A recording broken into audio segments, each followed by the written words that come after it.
Monday night raw की शुरुआत ही एक ऐसे सेगमेंट से हुई जिसने फैंस को कंफ्यूज भी किया और सोशल मीडिया पर डिस्कशन भी शुरू करवा दिए।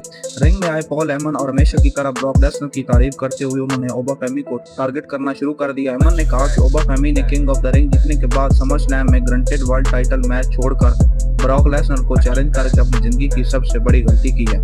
लेकिन असली सरप्राइज उस वक्त आया जब हेमन ने अनाउंस किया कि उन्होंने ओबाफेमी के खिलाफ रेस्ट्रेनिंग ऑर्डर हासिल कर लिया है।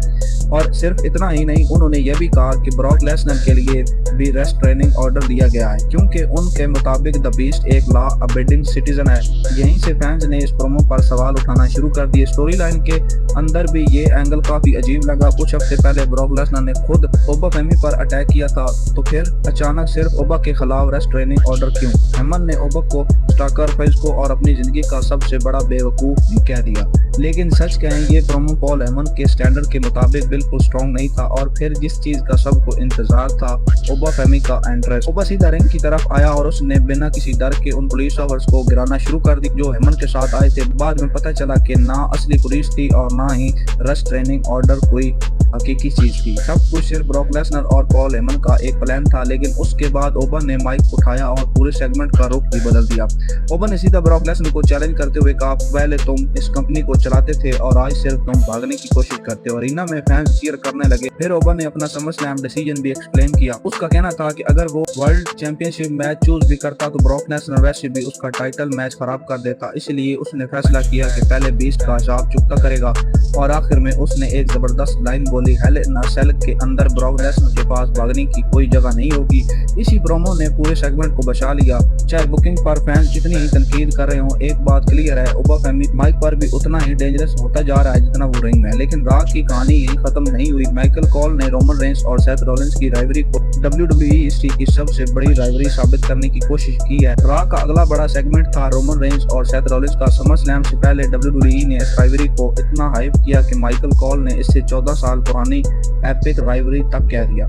माइकल कॉल ने अनाउंस किया कि WWE इस राइवरी पर एक मल्टी पार्ट डॉक्यूमेंट्री सीरीज भी रिलीज करेगी जहां फैंस को रोमन और सेथ की पूरी कहानी समझ आएगी। लेकिन ऑनेस्टली पहली वीडियो देखकर बहुत से फैन डिसपॉइंट नजर आए हैं। वीडियो में सिर्फ द शील्ड के कुछ पुराने क्लिप्स तेजी से दिखाए गए हैं और सेगमेंट खत्म हो गया। अगर कोई नया फैन इस राइवरी को समझना चाहता तो उसे शायद कुछ भी समझ ना आता। और इसी वजह से सोशल मीडिया पर कई फैंस ने WWE पर ये इल्जाम लगाया कि कंपनी इस राइवरी को जरूरत से ज्यादा लेजेंडरी दिखाने की कोशिश कर रही है। लेकिन असली मजा तब आया जब रोमन रेंस और सेथ रॉलिंस कॉन्ट्रैक्ट साइनिंग के लिए आमने सामने आए। रोमन ने सेथ की तरफ देखते हुए कॉन्फिडेंस के साथ कहा, मैं तुझे दिखाता हूँ नंबर 1 असल कौन होता है। रोमन का इशारा साफ था, उसके नजदीक WWE का असली फेस सिर्फ वही खुद है। लेकिन सेथ रॉलिंस भी जवाब देने के लिए तैयार था। उसने रोमन को सीधा पार्ट टाइम चैंपियन कह दिया।